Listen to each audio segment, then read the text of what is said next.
오늘 주신 말씀 에베소서 1장 13절에서 14절, 13절과 14절입니다. 함께 합독해서 두 절 함께 읽도록 하겠습니다. 읽겠습니다. 시작. 그 안에서 너희도 진리의 말씀 곧 너희의 구원의 복음을 듣고 그 안에서 또한 믿어 약속의 성령으로 인치심을 받았으니 이는 우리 기업의 보증이 되사 그 얻으신 것을 속량하시고 그의 영광을 찬송하게 하려 하심이라. 아멘. 예수 안에서 듣는 나의 구원의 복음이라는 제목으로 은혜를 나누겠습니다. 바울은 예정이라는 개념을 통해서 하나님이 간과하시고 포기하신 것 같던 이방인들도 하나님께서 창세전에 선택하셨고 창세전에 예정하셨다는 것을 바울은 에베소 교회를 통해서 드러내고 있습니다. 예수님께서 이 땅에 오셨을 때 예수님도 이방인에게는 복음을 전파하지 않으셨어요. 그래서 나는 이스라엘의 집에 잃어버린 양 외에는 다른 데로 보냄을 받지 않았다라고 말씀하실 정도로 이방인과는 소통을 하지 않으려고 하셨던 분이 예수님이십니다. 근데 그렇게 예수님이 이 땅에 오셨을 때만 해도 이방인은 간과되었던 것 같은데 갑자기 바울의 사역에 의해서 이방인은 태초부터 예정되어 있었다는 비밀이 드러나게 됩니다. 그래서 이때부터는 이방인들도 구원을 받는데 유대인의 구원의 방식과는 다르게 예수 그리스도라는 방법을 통해서 예수 그리스도를 믿는 것을 통해서 구원을 받게 됩니다. 그러니까 바울이 말한 예정의 핵심은 뭐냐면 하나님께서 창세전에 이방인들도 구원하시기로 예정하셨다는 것입니다. 그래서 그 예정대로 예수님께서 이 땅에 오셔서 예수님을 믿고 예수님을 따르는 자들이 영광의 찬송이 되도록 예정해 놓으셨다라는 것이 바울이 말하는 예정입니다. 그러니까 예수님이 오신 이후에는 이방인들의 귀가 뚫리고 이방인들의 말이 뚫렸고 이 예수님이 오신 이후는 오히려 유대인의 귀가 막혔고 유대인들의 마음이 닫혔습니다. 이 모든 것이 하나님께서 예정하신 것입니다. 하지만 이방인이 예정받고 유대인이 예정받았지만 그 안에서 어떤 사람이 믿고 어떤 사람이 순종하는가에 따라서 그 안에서도 구원이 갈라질 수밖에 없습니다.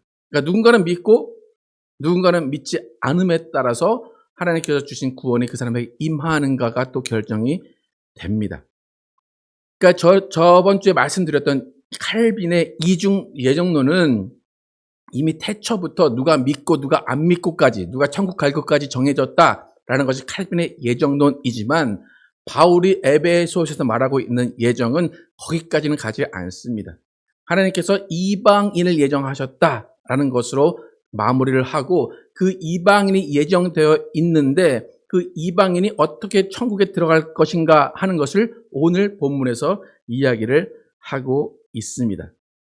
오늘 우리가 살펴볼 13절과 14절은 사실 이 한글 성경으로 보면 잘 이해가 되지 않습니다. 그래서 오늘 영어 성경을 통해서 조금 자세히 알아보려고 하는데 아까 13절에서 바울은 우리의 예정이 그리스도 안에 있다라고 계속 강조합니다.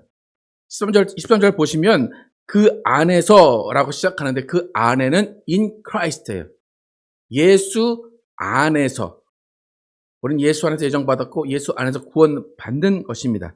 그런데 예수 안에 이방인이 들어있지 않다고 생각했는데 바울은 창세전부터 이방인이 예수 안에 들어있다.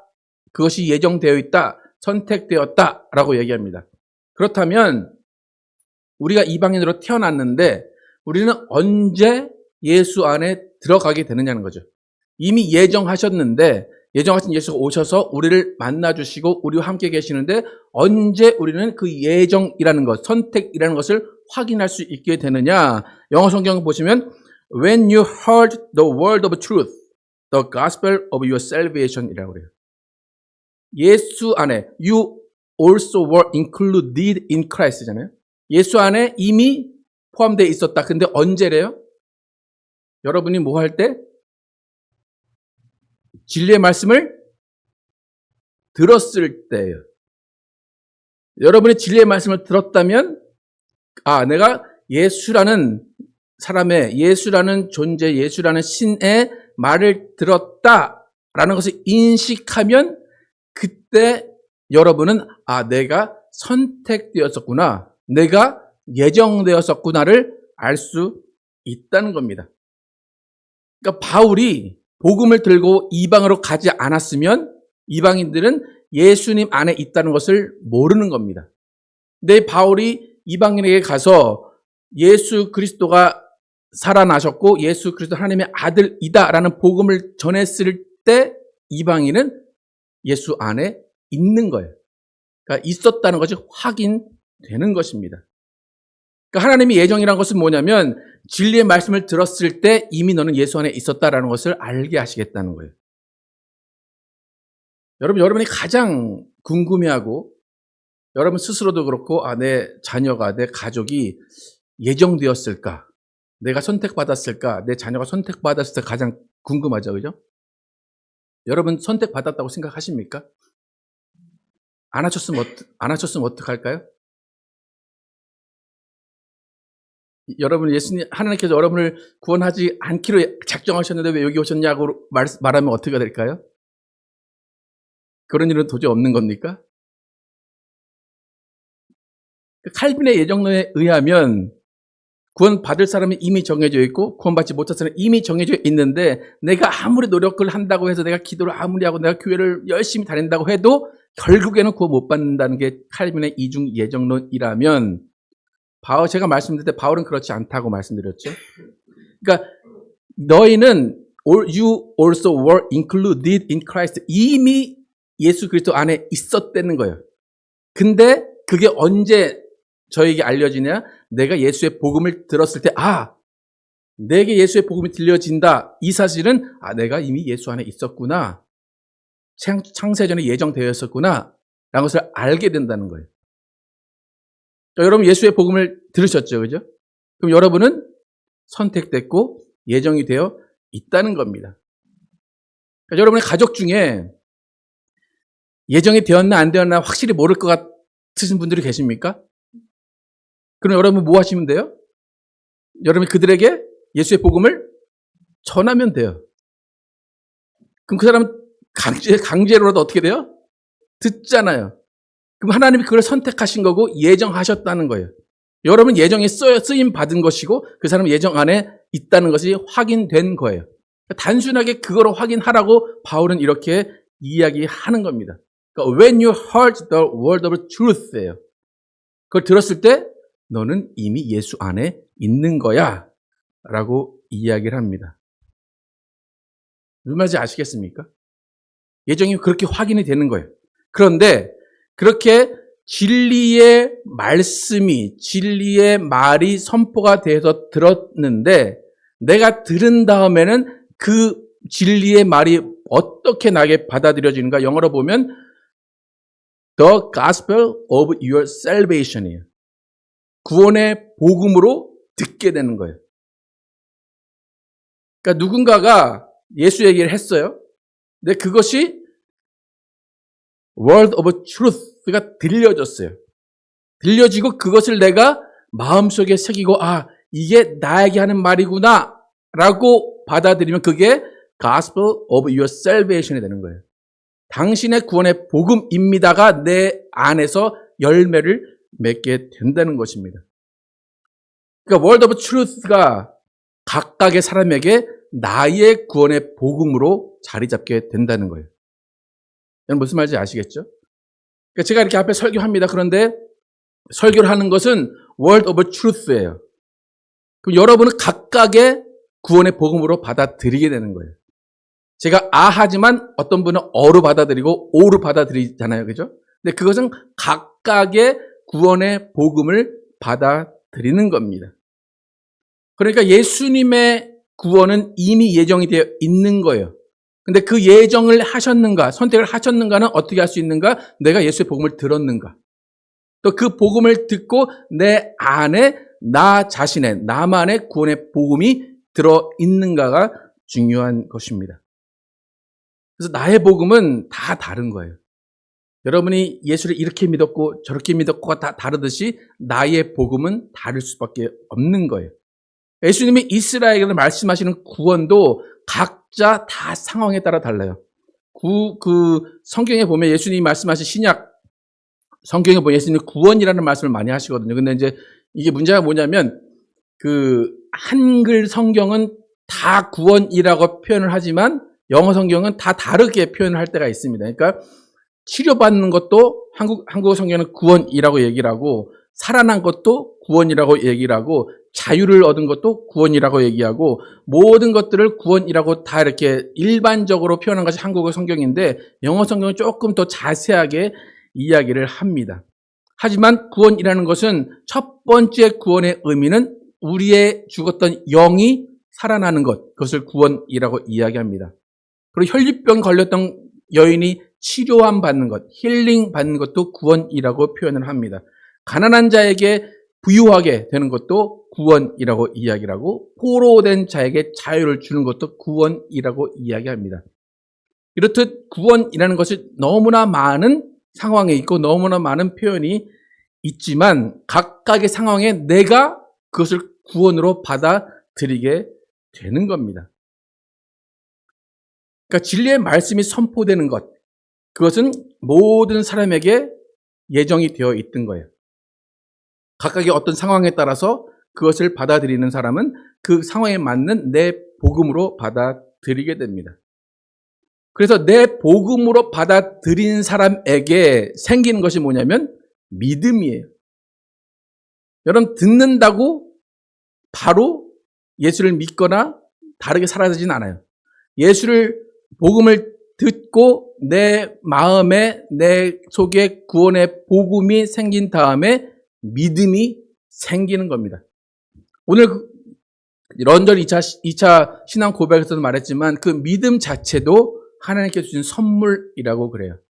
그러니까 믿음도 우리 가운데 생기는데 그 믿음조차도 하나님께서 우리에게 생기게 해 주신다는 거예요. 13절 다시 한번 읽도록 하겠습니다. 13절 시작. 그 안에서 너희도 진리의 말씀 곧 너희의 구원의 복음을 듣고 그 안에서 또한 믿어 약속의 성령으로 인치심을 받았으니. 좀 과정이 좀 복잡하죠, 그죠? 진리의 말씀을 들었다, 구원의 복음을 들었다, 또 그 안에서 또한 믿었다예요. 그러니까 복음을 듣고 내 구원의 복음이 나에게 적용됐다는 믿음을 갖게 되는 겁니다.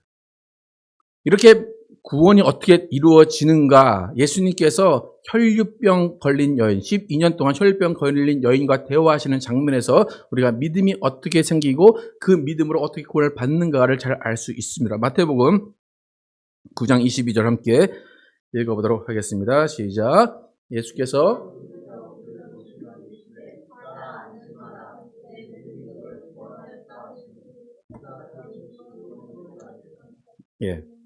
이 여인은 12년 동안 혈류병을 앓고 있었어요. 근데 어느 마을에 예수가 지나간다는 소식을 들었어요.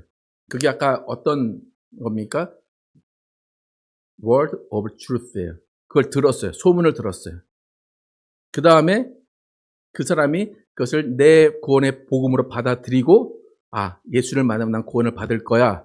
구원의 복음으로 받아들이고 예수를 찾아갑니다. 찾아갔는데 군중이 너무 많아서 예수를 만날 수가 없어요. 그래서 기어들어가요. 기어들어가서 예수의 옷자락을 딱 만집니다. 만지는 그 순간 혈류병이 나았습니다.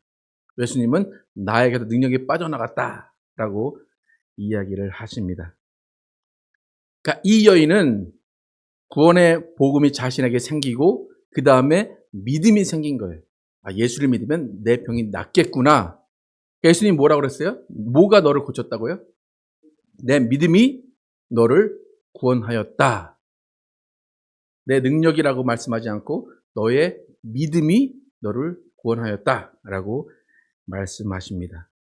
그리고 내 믿음이 너를 구원하였다 말씀하시고 그 다음에 그 여자가 즉시 뭘 받았다? 구원을 받았다. 여기는 영어 성경에는 whole이라고 나오잖아요. 치유함, 완전함을 받았다라고 하는데 한국어 성경은 구원이라고 나오게 됩니다. 그래서 이 여인이 치유함을 받았다. 그것은 그 여인의 믿음, 때문이다라고 분명히 성경은 이야기를 합니다. 그러니까 분명히 예수가 구원자라는 복음이 들려지지만 그 복음을 내 구원의 복음으로 받아들이는 사람이 있고 그냥 흘려보내는 사람이 있습니다. 하지만 이 여인은 그것은 내 구원의 복음이다라는 믿음을 갖게 된 거예요. 그래서 그 믿음으로 예수의 옷자락을 만졌을 때 병이 나았고 예수님도 네 믿음이 그 병을 낫게 했다라고 분명히 선포를 하십니다. 이렇게 우리의 구원은 이미 예정되어 있고 이미 치료하시기로 하셨고 다 하셨지만 우리의 믿음도 큰 역할을 한다는 것을 알 수가 있습니다. 그러니까 어떤 사람은 구원의 복음을 진리의 말씀을 듣기만 한 사람이 있어요. 또 어떤 사람은 내 복음까지 가진 사람이 있어요.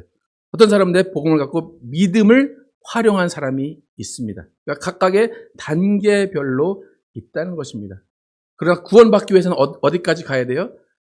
진리의 말씀을 듣고 내 구원의 복음이 되고 믿음을 사용해서 구원까지 가야 되는 것입니다. 갈라디아서 3장 22절에서 25절 함께 읽어보겠습니다.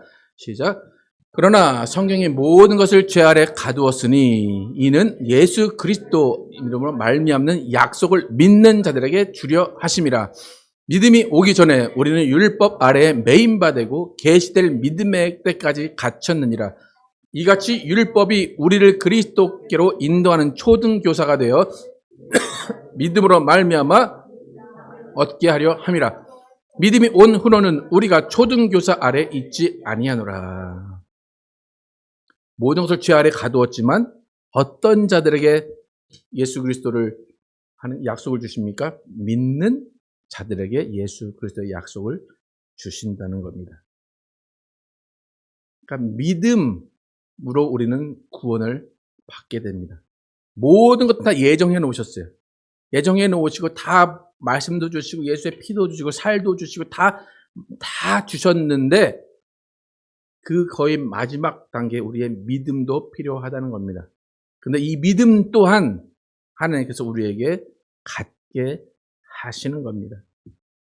그러니까 믿지도 않는 사람이 예정받았다고 천국 가는 것이 아니라 예정받았다면 믿음으로 의롭게 되는 겁니다.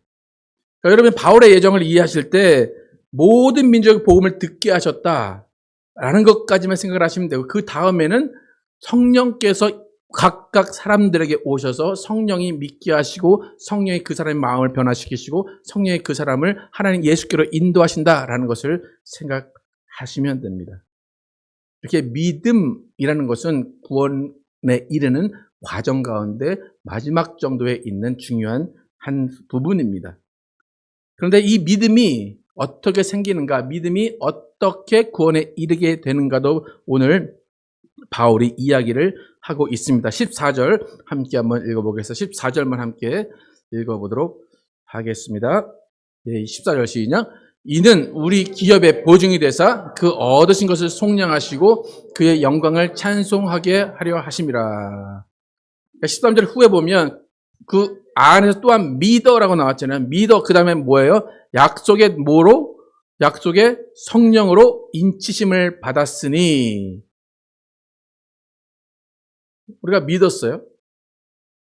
믿었는데 그 믿음이라는 것이 천국에 갈 때까지 흔들리지 않도록 천국에 정말 갈 수 있는가라는 것을 확인시켜 줄 수 있도록 성령께서 우리를 인치신다 그래요.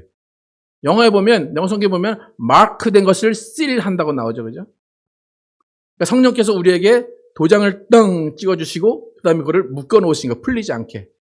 너는 천국 갈 거야 하고 땅 찍어주시고 묶어놨어요. 묶은 건 성령께서 묶으셨으면 누가 풀 수 있을까요? 아무도 안 풀죠. 그죠? 네. 사람은 풀 수 있을까요? 못 풉니다. 그러니까 여러분이 땅 도장을 찍혔다라고 생각하면 여러분은 천국 그냥 간다고 생각하시면 됩니다. 아, 이 구원이 취소가 될까? 내가 이 짓을, 나쁜 짓을 하면 천국 가지 못할까? 그게 아니라 여러분은 가는 거예요. seal 하셨기 때문에. 그래서 내가 복음을 듣고 성령의 인치심을 받았다라는 것이 구원입니다.